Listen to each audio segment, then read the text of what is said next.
Assalamualaikum sahabat sehat, bertemu lagi dengan kami dalam podcast Bincang Sehat. Semakin dekat, semakin sehat bersama dengan RSPKU Muhammadiyah Mayon Jepara.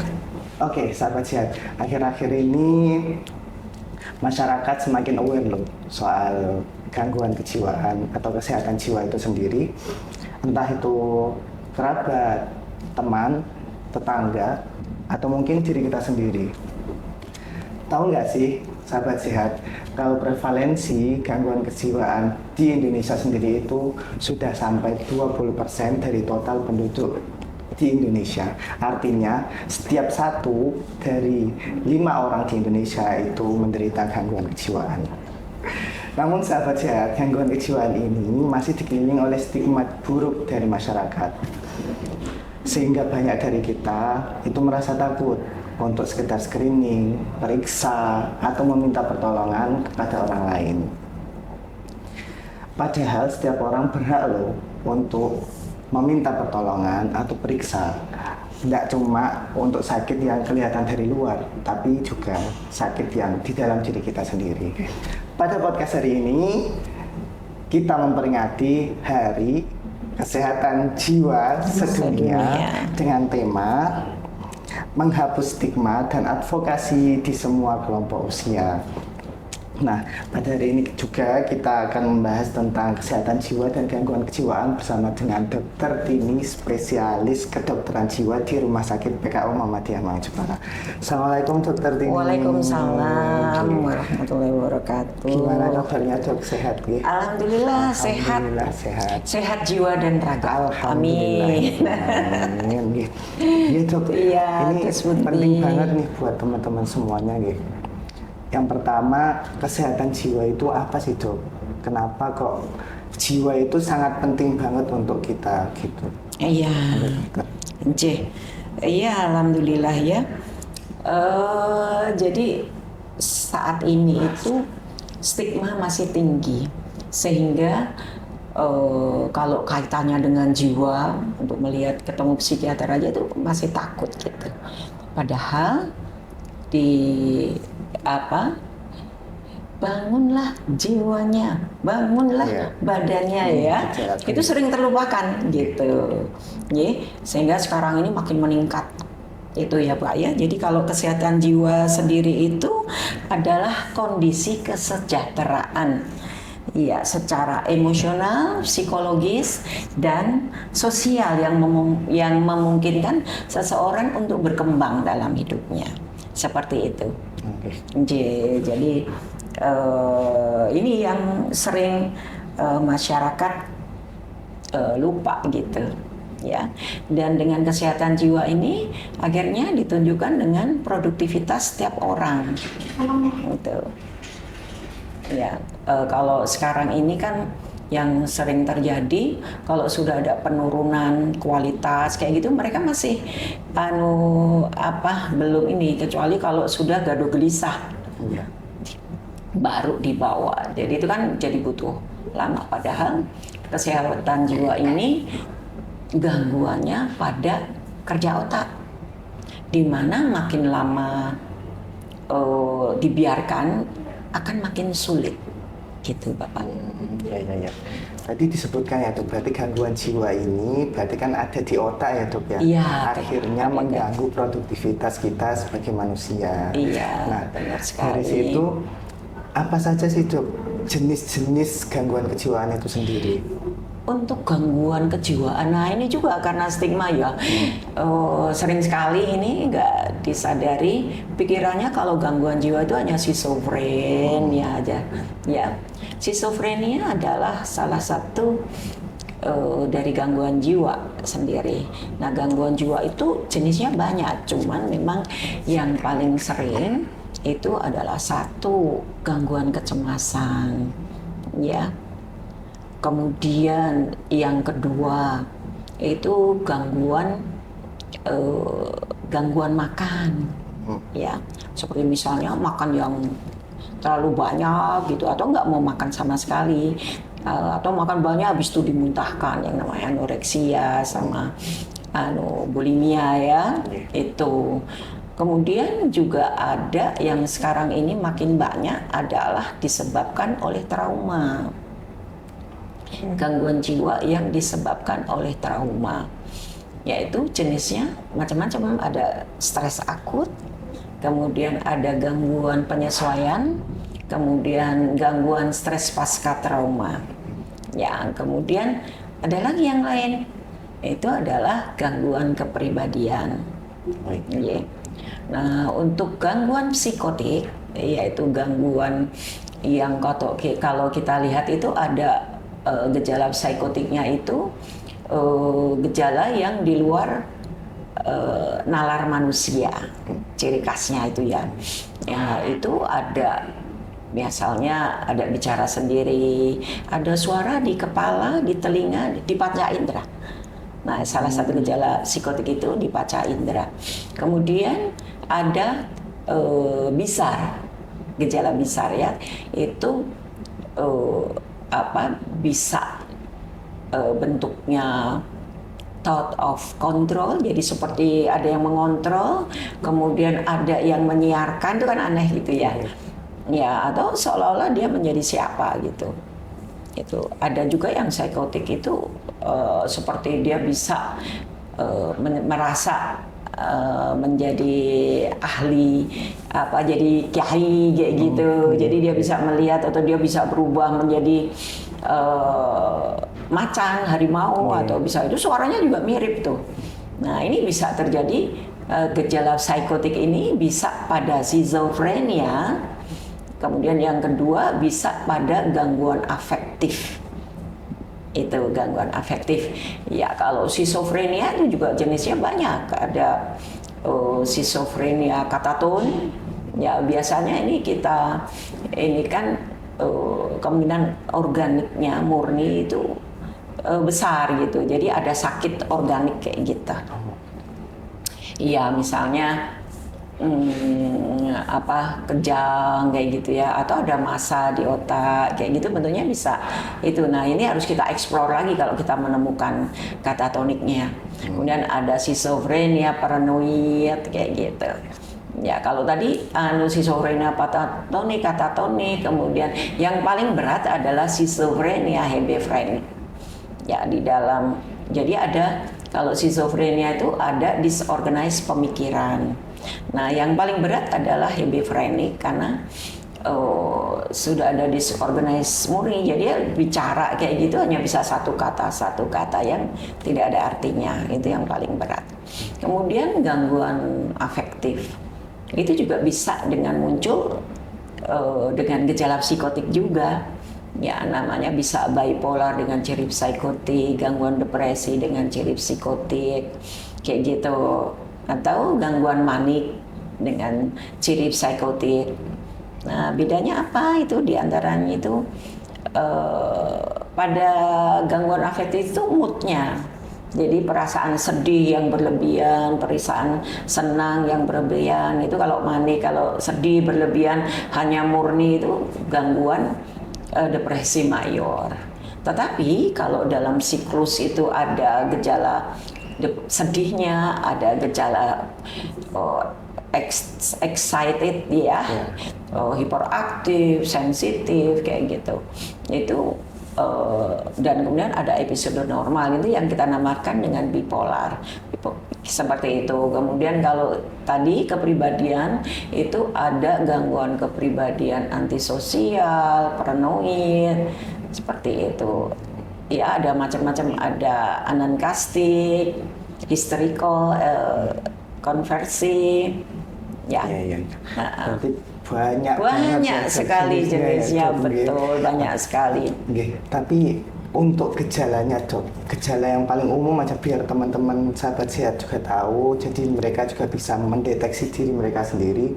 Gejala yang paling umum ketika seseorang menderita gangguan kejiwaan itu apa nih, Dok?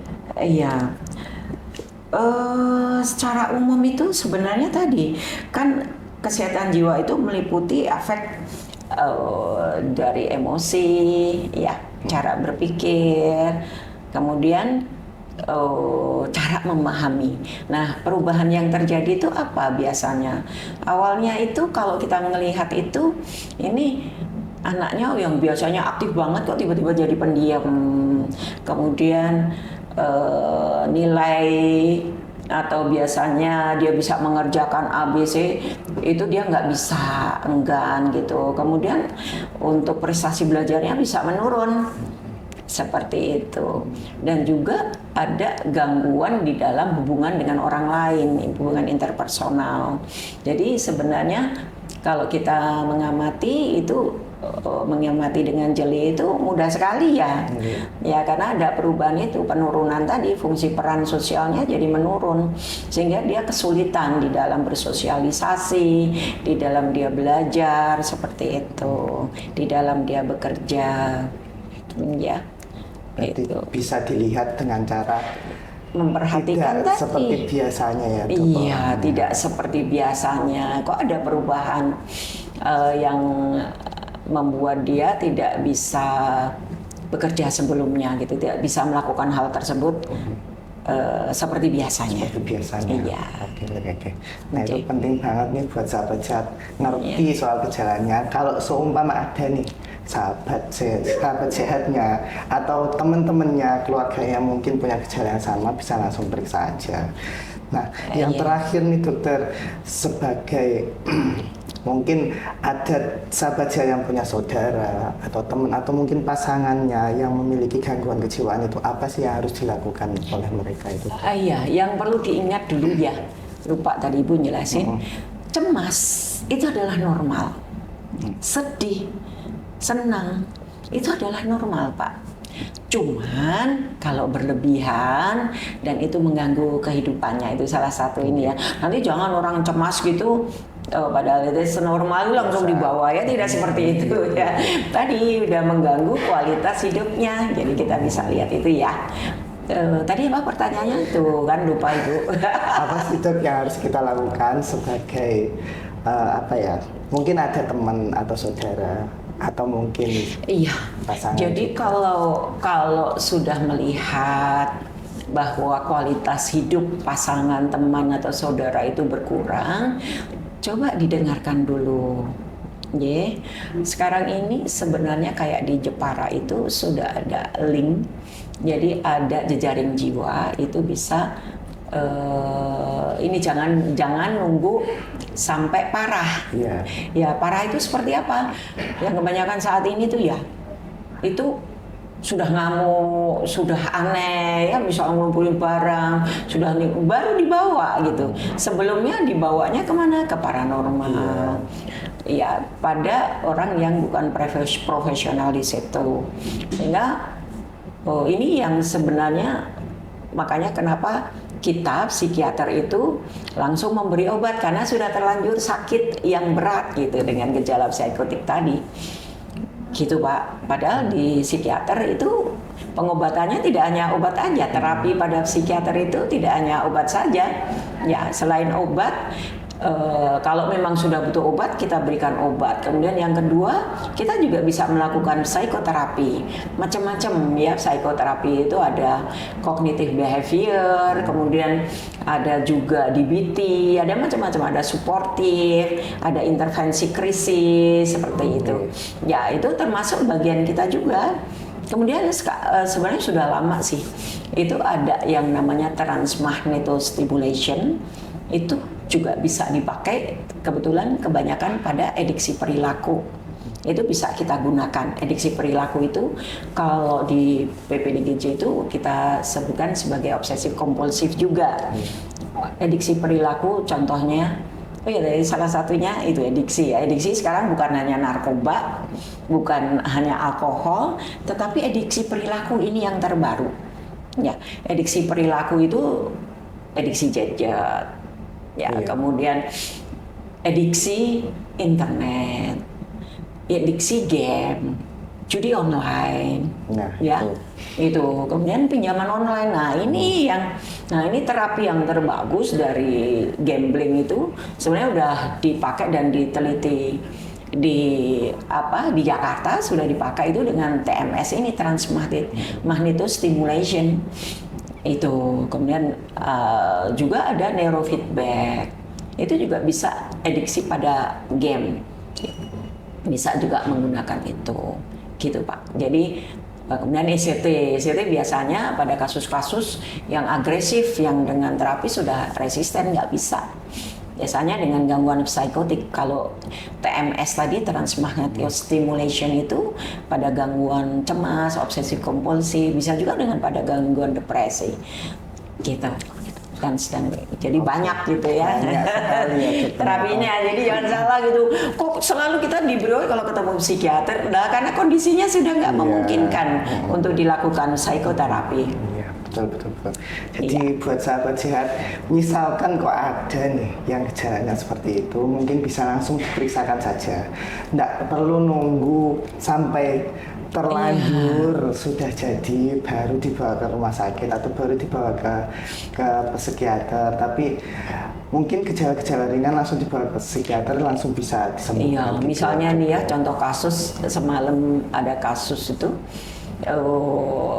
Dia keluar dari pesantren setahun yang lalu, tahfiz, dia tidak mau melanjutkan padahal itu sudah ujian gitu ya misalnya. Kemudian dia banyak terjadi, tidak hanya kasus semalam, yang banyak pada anak remaja itu terus menarik diri, jadi lebih senang di kamar, tidak ada melakukan aktivitas apapun, sekolah ya berjalan sekolah aja gitu. Tapi ternyata apa, waktu di dalam itu apa yang kita lihat, dia menggunakan HP berlebihan. Ini banyak terjadi kasus gitu, menggunakan HP. Nah baru setahun kemudian baru dibawa gitu. Nah ini kan kondisinya kan sudah berefek pada yang lain-lain, seperti tidak mau bergaul, tidak mau olahraga yang dulu dia suka, terus banyak termenung. Jadi nanti gangguannya juga makin banyak. Dan ini makanya segeralah kalau Anda sendiri atau keluarga atau pasangan melihat ini kok berbeda sih sampai mengganggu kehidupannya tadi, segera dibawa, jangan tunggu ya, karena gangguan pada kerja otak. Oke, gitu. Segeralah ketemu dengan psikiater, bisa di rumah sakit atau bisa di rumah gitu gitu. Jangan di rumah sakit aja. Di rumah sakit aja. Ya lebih baik di rumah sakit aja, lebih karena baik di rumah sakit bisa aja. menggunakan BPJS. Ya mantap, bisa menggunakan BPJS. Menggunakan BPJS. Jadi jangan lupa kalau misalkan ada nih gejala-gejala seperti itu, jangan nunggu sampai jadi berat, sampai berat, iya. nanti malah tambah susah. Mending cepat-cepat ke rumah sakit, nanti langsung diperiksa, langsung diobati, jadi langsung bisa sembuh. Dan ini adalah memang penyakit gitu, gangguan gitu ya, karena tadi kerja di otak. Itu penyakit karena kerja otak yang tidak seimbang. Jadi jangan takut juga gitu bahwa pasien ini tidak bisa sembuh, kan orang nanti minum obatnya lama-lama. Nah sekarang yang tadi Ibu bilang bahwa terapinya itu harus lengkap. Ya, jadi selain obat, kemudian kalau memang sudah dibutuhkan psikoterapi, itu pembenahan pada, tergantung jenisnya ya, pada konsep pikir sama pola kebiasaan. Kemudian ada rehabilitasi itu. Jadi jangan obat aja, kalau jaringan minum obat aja terus dia udah pulih, ternyata dia nggak bisa kerja, karena nggak ada latihan kerja. Jadi biasanya itu ada namanya TAK, jadi ada terapi kelompok untuk belajar social skill communication dulu. Jadi kita lihat kondisinya social skill communication itu bagaimana bisa beradaptasi, berani bicara, kita bentuk seperti itu. Kemudian setelah dia bisa, kita lihat lagi, jadi ada tes bakat minat gitu biasanya ke psikolog ya. Itu nanti kita lihat apa sih bakat minatnya dia, jadi kita arahkan. Kemudian stresornya, psikososialnya itu apa. Nah itu nanti kita nilai dari situ gitu. Jadi alhamdulillah dengan terapi yang lengkap, ada pasien yang bisa pulih. Cuman yang sering terjadi pada gangguan bipolar, sering sekali karena sudah pulih itu langsung menghentikan obat, sehingga ini yang Iya, nanti bisa kembali lagi. Kenapa? Karena pada bipolar itu tadi ada episode normal tadi, tapi ini kambuhan. Jadi pada sisoafektif juga seperti itu, gitu. Jadi harus ada rehabilitasi tadi. Ada psikoterapi, ada rehabilitasi psikososialnya, itu yang harus dikerjakan. Dan keluarga penting banget, keluarga. Kemudian tetangga gitu. Untuk estetik dia marah itu karena terlanjur sakit dia. Peran masyarakat itu penting sekali dan keluarga untuk mensupport ini.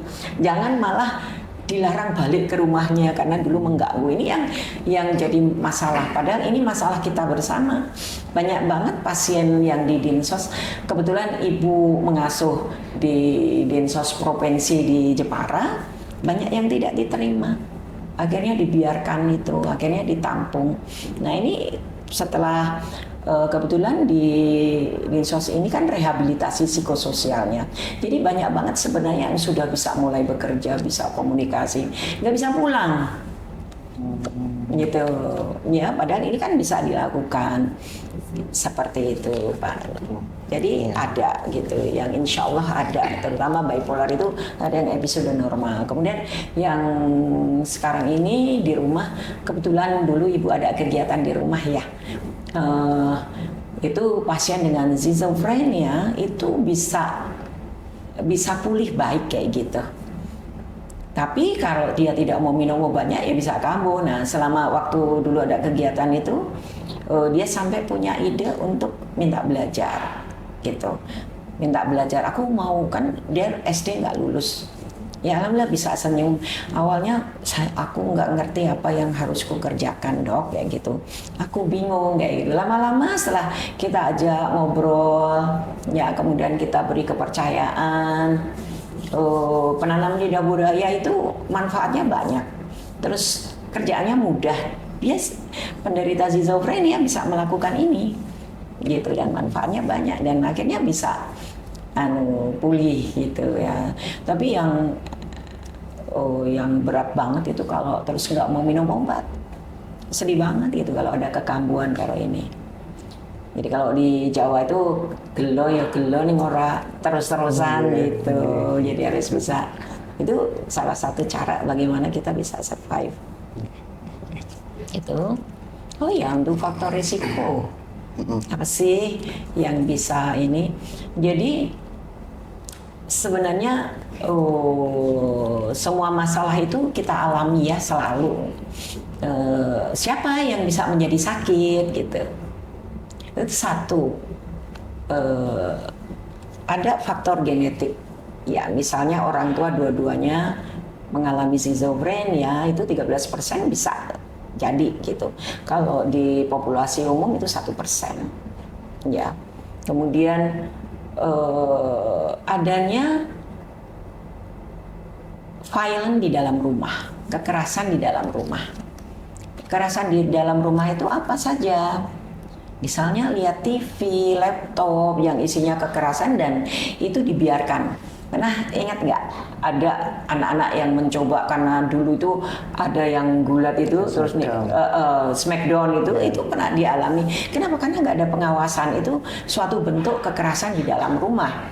Ya, kemudian lihat perang, lihat bencana, lihat itu bisa juga terjadi suatu gangguan jiwa. Gitu. Kemudian orang tua bertengkar, ya.